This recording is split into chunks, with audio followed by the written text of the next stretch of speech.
Hi everyone, welcome back to a new video and happy Friday to everyone.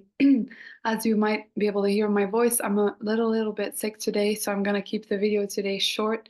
But I wanted to tell you guys a little mindset tip that I was talking about with one of my clients this week, and I really remembered that I wanted to make a video about this because I think this is so important. And it's not just about your recovery journey. It is very much about your recovery journey, but it is also about how to achieve anything in life in general. Um, because I want to explain to you guys something about how the brain works actually, and we can start with that. If I would tell you to not think about a football right now, and I tell you don't think about the football, or I hate football, I never want to think of football ever again, then all you could picture in your head as I'm talking about that and saying the word three times is that football. And so, no matter how much we try to focus on what we don't want, we end up focusing on the thing we don't want.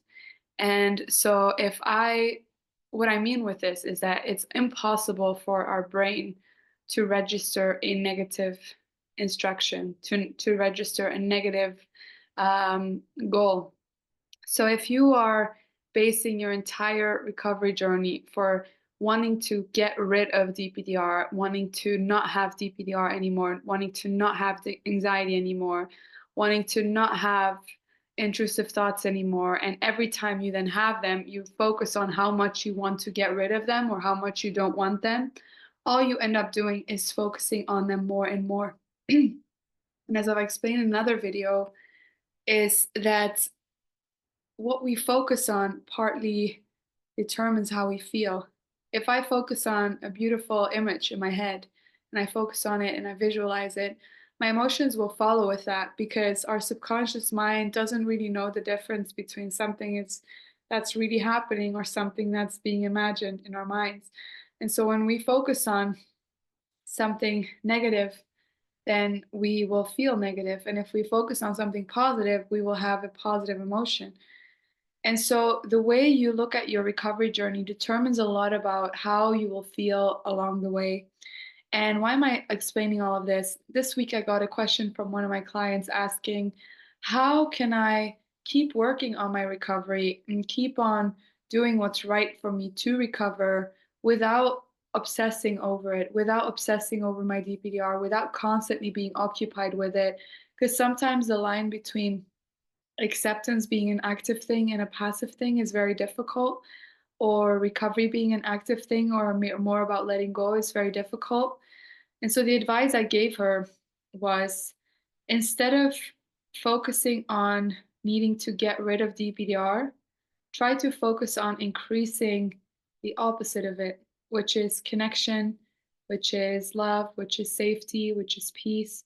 And so instead of perceiving this journey as a journey away from fear and away from this connection, try to change your mindset that it becomes a journey towards inner peace, a journey towards happiness, a journey towards connection, and a journey towards increasing safety.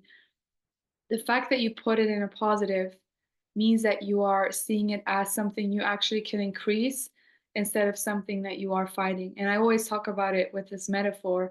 If you are in a dark room and you feel unsafe because it's dark, the last thing you're going to try and do is fight the darkness and try to escape the darkness. If you want to feel like it's lighter, you have to bring in light into the room. And so I heard this on a documentary once, that it was like Maria Theresia, Mary Therese. Wow, I don't know how to pronounce the name. Anyways, that once said that you will never see me in an anti-war rally, but you'll see me in a pro-peace rally. And it's because when we fight the negative, we feed it. When we resist what we don't want, we still focus on it, we still feed it. And it keeps putting that image in your mind, increasing that stress and anxiety all the time. So whenever you feel low, instead of fighting what you feel and trying to get rid of it, try to focus on what you desire instead, and not like resisting what you don't have, but more asking, how can I feel? How can I increase connection? Say that you feel really disconnected. Ask, how can I increase connection? How can I increase peace? How can I increase safety? Maybe that means you go on a walk. Maybe that means you sit in silence and you meditate and you try to increase connection with yourself. But just a mindset switch from perceiving your challenges as a monster you have to run away from towards a positive goal that you are striving to move towards will make a world of difference. Because if I keep saying, I hate my DPDR, I hate my anxiety, I want to get rid of it, I am still making it such a big, monstrous thing in my mind. Whereas if I'm saying, I want to increase my peace, I want to increase my safety, that feels more positive and uplifting. And the fact that you're focusing on that positive and uplifting automatically, as a consequence, will make you feel more uplifted and more positive. So that's the advice I wanted to give you guys today, to keep in mind to try to perceive this journey not just as your recovery, but as something to gain from instead of something to get rid of. I hope you guys really enjoyed watching this video or got something from it. I hope to see you guys in my next video and wish you all a wonderful weekend and a lovely day. Bye.